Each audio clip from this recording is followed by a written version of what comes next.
trying to get your certain tones that you're also following with. I mean, I guess it's all, I guess that's where it all comes into personalization. Like what kind of band you're playing and everything else. It does depend on what, really what kind of guitar tone you're going for. Right. Really what kind of music you're playing. Like dirt, if you're going like a dirty tone or more of a kind of. I mean, if you're playing, rock and roll, if you're playing country, if you're going for a tele sound. Yep. More of acoustic sound, with a dog headstock. Yeah. I like that. I like that too. Oh, thank you. I do, man. That's cool. I'm telling you, it adds character. And I love it. It probably helps the tone. Oh, yeah. I was fixing to say, don't you have a brand new one of these too? Yeah. I was fixing. It's in my studio. See, that's what. Now you got to play it. I'm telling you, so that way you can show it everybody. Yeah, I like it, man. It's cool. No, I've got a. I was actually doing some thinking too, because I was. Okay, like what we were talking about with the Nashville number system. 1, 4, and 5, typically with a minor 2 or a minor 6 involved. Mm-hmm. Okay, so when you get into different kind of styles, like for instance, we were talking about Irish folk, just for grins. Right. Most of their stuff is typically played in major, like your major scale, which I think most of it revolves around D for the most part, doesn't it? Probably. It kind of fits. Either D, E, or something along the lines of that. Mm-hmm. But when you get to different kind of forms of music, is it pretty well all 1, 4, and 5, or is different styles kind of? It really depends on what you're playing. Like country music is really, it's standard. Traditional country music is with 1, 4, and 5, 2, minor, 6 minor, maybe 3 minor, 1 small. And pop country, or what I call it, is more. It's kind of that way too, but it adds a lot more flavor. They'll have a little more chords in there. Rock and roll is more like if you're playing. They may play out of like Dire Straits. C. Let's take it to C. He'll play.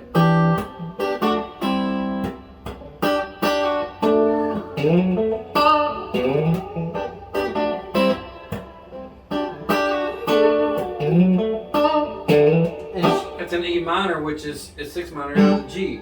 Right. So he's playing the song in G, but he's starting in the 6 minor, and he's walking out of the 4. Or the 5. Or the 4. He's rocking off the 5. 6 minor. Okay. And he's 5. 6 minor. Okay. So that's a different way to think about it. It's kind of rock and roll, Right. That's kind of what rock and roll is. AC/DC's pretty straight ahead, Oh yeah.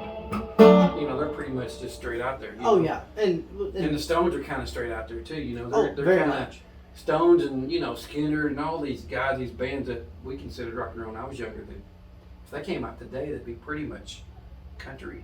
Yeah, exactly. Well, I mean, if you think about it, in a way, I mean, the Rolling Stones really have a lot of ties to country too. Pretty much. So Dire Straits got out there. He got out there on some stuff too, like Romeo and Juliet, and that kind of stuff. And that's a gorgeous song. Great stuff, But a lot of his hits, were, it's like Money for Nothing. Or Sultan Swing, I'm sorry.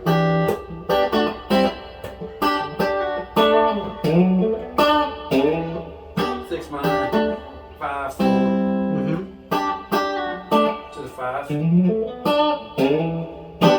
Pretty much the whole song is Sultan Swing. Right. And then, okay, and now. And then, like if you're playing You're Cheating Hard. Yep. I will tell on you for you cry and cry 5.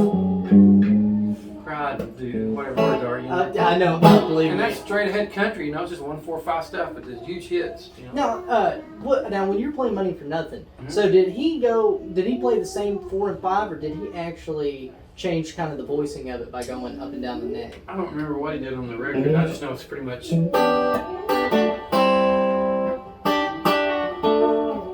Right.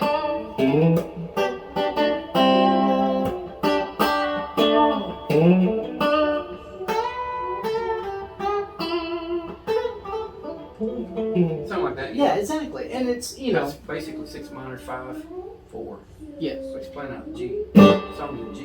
Which that's a different kind of outlook on it. Pretty much, I have to really go back and dissect. I haven't played that song it's been a long, long time. But basically, it's a 6 minor to the 5. Is that just a run, or what was he playing out of when you're? Not right there. Hang on. That. Yeah, pretty much. 5. That's just going down to the octave.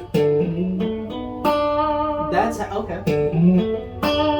So he always and that's how he gets away with it because he ends on it and then just ties it all back in.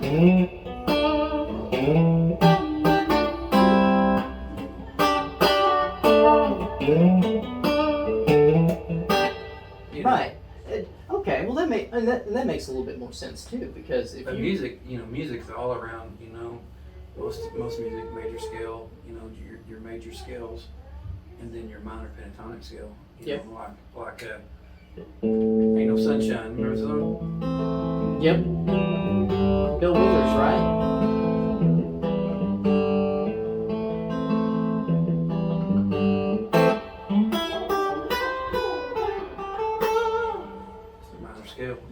Right, and it is. another great one too that kind of falls into the the minor is actually it's not a minor. It's actually played in a major chord, but it has a lot of minor accents, I guess, which like Hotel California, for instance. Mm-hmm. It's technically played in what is it in? I don't know what key they do it in. Welcome to the Hotel California.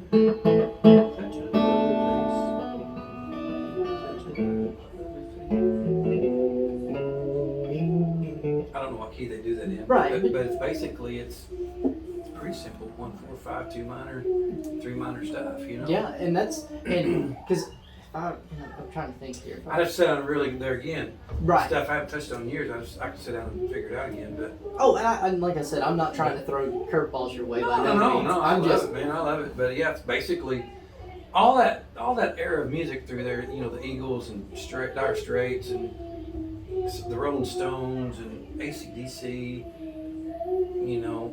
Aerosmith. Mm-hmm. All that stuff is really kind of country.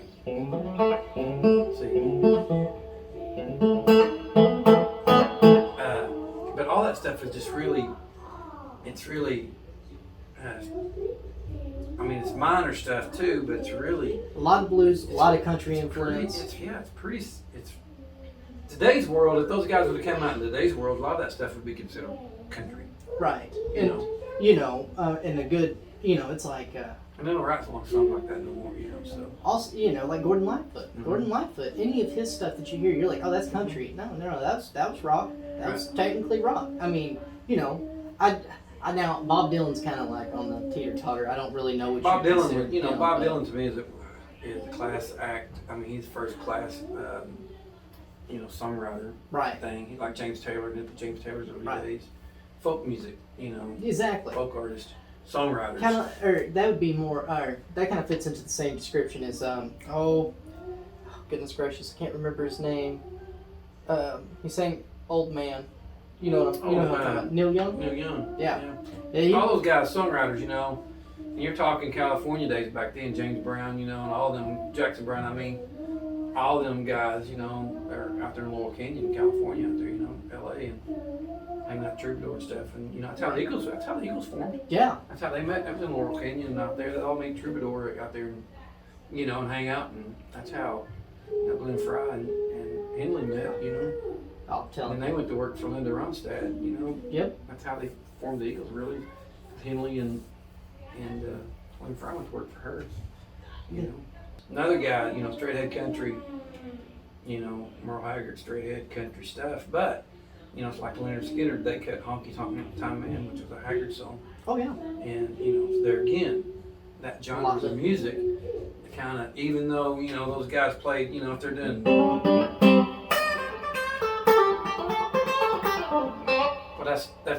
they're playing out of a minor scale there. Right. On a country song, where Haggard be playing. Well, Skinner boy would be doing.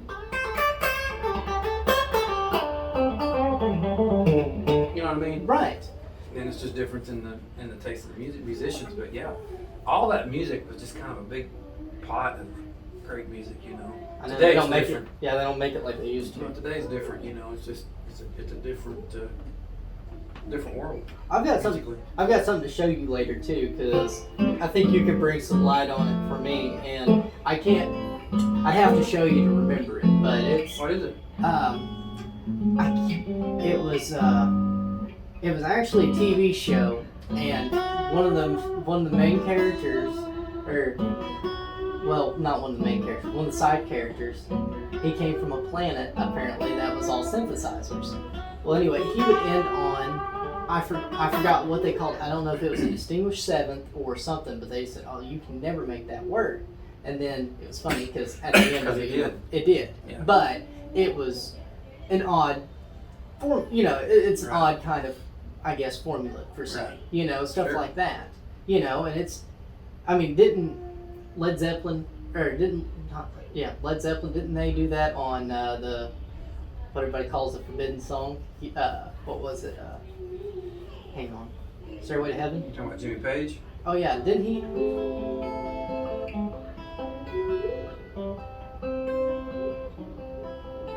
It's been a long time. You know. Yes, exactly. Now that's rock and roll. You That- know, I mean that's pretty rock and roll.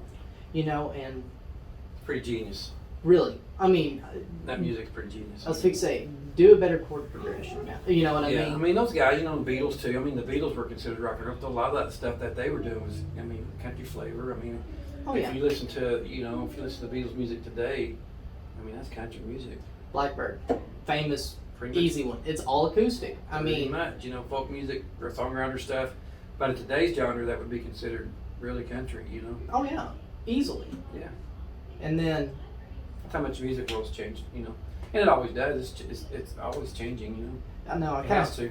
I kind of hope we hit back on our old roots again, though, sometime Mhm. here pretty soon. Me too. I miss the songwriters and it, you know, it's coming back around. I mean, great songwriters out there today, you know, but Like is it Jason Isabella? Is that how you I pronounce love it? Jason Isabella. Yeah, that man can write a song, can he? Yeah, he's great. He wrote Cover Me Up for Yep. Dick from Morgan Wallen, you know. But not Honestly- only is he a great songwriter, he's a great guitar player and a great singer. If you don't know who Jason Isabella is, Yeah, you need to look him up. well, and that's what I was about to say too. Honestly, I like his version better. No, he's great, man. I love Jason Isabella. And then you know, honestly, I was hoping Greta Van Fleet would kind of help with Mhm. the takeoff of bringing kind of rock, that kind of Mhm. sound back. And like I said, they're doing great themselves, but nobody else is jumping on the bandwagon. It kind of, Right. it's just kind of bumming me out a little bit.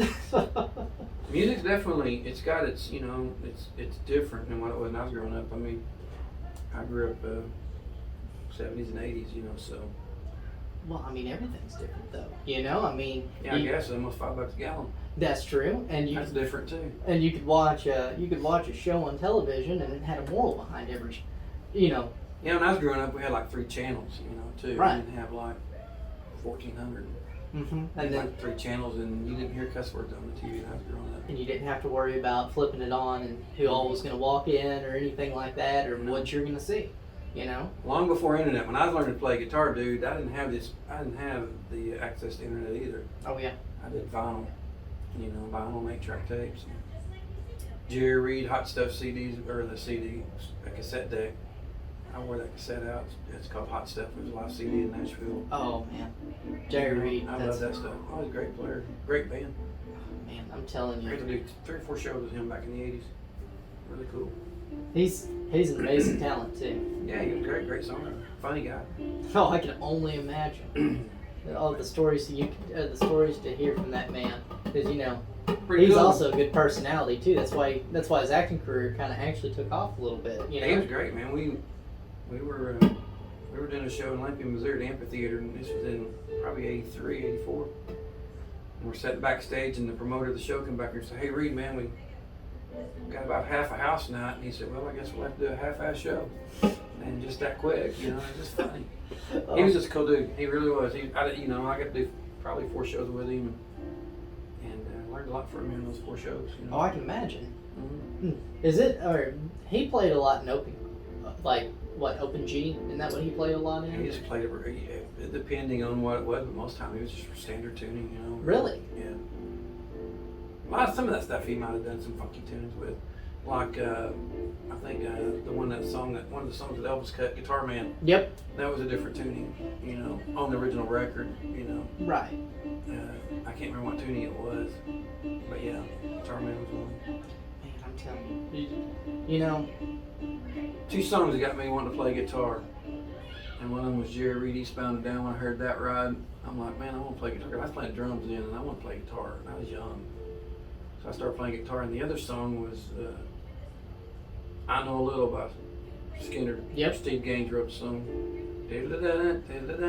Oh yeah. All that kind of stuff. Then I got into Dire Straits, and of course. that's kind of how my chicken picking rhythm happened. You know that. That's what he does. Yep. Got a knife. You know what I mean? Oh yeah. Well, you got a flat picker playing. A very well extinguished flat picker who can play He was a great anything. player, man. Dire Straits, Mark Knopfler, he didn't get the credit, I don't think, for it. He's a wonderful guitar player, you know. I mean, every bit of it. I mean, you know, him and Chet Atkins, they could play Chet together. was great too. Oh yeah. The thumb picking style. I never got into the thumb picking thing, you know, the Chet style. I really like it, you know,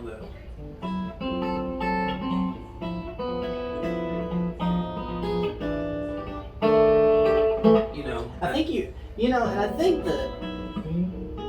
I think you really have to understand a piano really well before you can kind of get into that more. And I'm not saying you don't. No, it's more that it's that finger picking roll thing too. You know? Right. And I never really, to me, I dig it and I think it sounds cool, but I always was more into Skinner and right. Reed. You know, and I mean. And Reed was a thumb picker, but he was a chicken picker. Right. With a thumb pick. And you know, if you can play, or you know, like what do they call it? If your thumb can walk and your fingers can play rhythm, then you're doing pretty good. Yeah, you're one of those good. kind of things. And you know, like okay, I get that. It's great. It's cool. But I mean, what? You know, unless you're pretty much by yourself, if you don't have anybody else up there accompanying you, you're not going to play that on an album. You know what I mean? Yeah, it's thumb picking. You know, playing that style that's a whole different level of guitar playing. Right, like a Tommy Emanuel. You know, yeah. I put a video out of him the other day out on my channel here. Great. Him and Richard Smith playing together. Richard Smith is another guy if you don't know. Oh yeah. Oh. Phenomenal player. And you know, both of them can sit there and play, but they don't have to get up there. They don't have to sing. They don't have to have a 5-piece band. Nothing. Mm-hmm.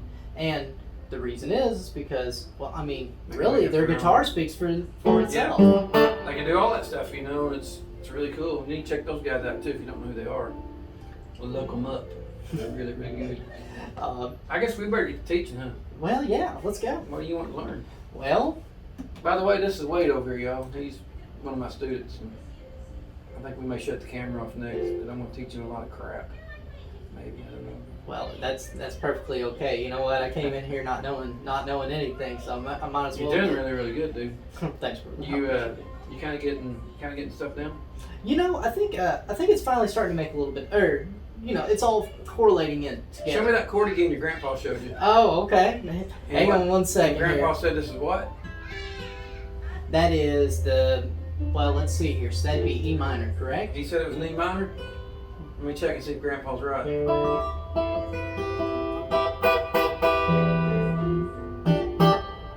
Grandpa's right. That's an E minor. Man, I'm going to have to eat my words on that one. Grandpa, you was right. Dadgummit. Grandpa, tell me about the good old days when E minor was the only chord that you ever needed. Oh, goodness gracious. But yeah, Grandpa's right. That's an E minor. So what was you playing, an A? Yeah, we were playing an A. We were playing an A, and we were talking about if you know where your 2 minor and your 2 minor and your 6 minor would go. Right. So if you're playing an A, and then your 2 minor, which would then move up 2 frets, you know, drop your 3. Move up a step, basically. Yeah. And then there's your 2 minor. And what chord is that? B minor. Exactly right. And then next, if you were whatever chords may progress on. But your sixth would be your E minor, like you showed. No, and your then, sixth wouldn't be an or A. sixth minor, my bad. I mean, a sixth minor would not be an E minor if you're in A. Oh, my apologies. If you're in A, an E minor would be a 5 minor. Right. Because it would actually be F sharp minor, correct? Or is that? Yeah. Right. That would be your 6 minor. Your A would be this. 2 minor. It's a B minor. 6 minor. Right. 5 minor. Because that makes perfect sense. Yeah, because you're 1, 2, 3, 4, 5. Yep. There you go. That's like the Bible. You know, learning that major scale. And I'll preach that a lot, but when you're learning chords and how to build chords, that will keep you straight and grounded. Yeah, keep you. It's kind of like your GPS to where to go, you know. And so if you know 1, 2, 3, 4, if you're in A, and you're wondering what that chord is, well, 1, 2, and you're not playing a 2 major, you're flattening the third, so that's a minor, 2 minor. Right. There you go, you know. Exactly. And there's your 3 minor. 1, 2, 3. So C minor in that C sharp. case. C sharp. My apologies. And then there's your 4, which is a D. Mm-hmm. And then E's your 5. There's your 6. Well, that's a lot easier than what I was trying to play for a D and an E. There's your flat 7. And there's your 1. That's your whole scale. Makes sense. And major scale in A, you know. Mm-hmm. So, Grandpa was right. That is an E minor, but Grandpa's wrong because that's not a 6 minor. Unless he said, did he say that was a 6 minor? You know what? He I think he might have, but I think he meant 5 minor. I think he did too. Is he drinking beer? He might have been. I think he was drinking. Mm-hmm. Yeah. But you know him. You know if he gets that one in him, he's. Yeah. Well, yeah. He'll want to change oil in your car. Now I know. Oh goodness gracious! I hope he doesn't watch this. I'm kidding. You're in trouble if he does. Oh, I know. Oh, my ears are already burning. Wade told me it was a 6 minor. I said no, it's a 5 minor. Well, I said Jim would be saying it's a 5 minor. you know what's funny? He did say, or he did tell me it was Now, an if E you're, minor. now if you're playing a G chord, that would be a 6 minor. Right, and that's. Is he playing G? No, or not originally. We were playing in A, but I think at least. Yeah, no, we were playing in A, but I got him mixed up because then I started talking about the G scale, and then there we went. He's a great musician. Oh, I'm telling you, he can play. He's full of crap, but he's a great musician. An ornery cuss, but a great one at that.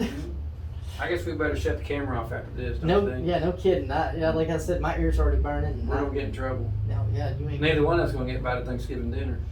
You will, because you're part of the family. Me, they'll kick me out. I don't know. I'm history. I don't know. Did you hear what I just said? I might end up getting booted out too. Yeah, somebody opened the door. I wonder who I that is.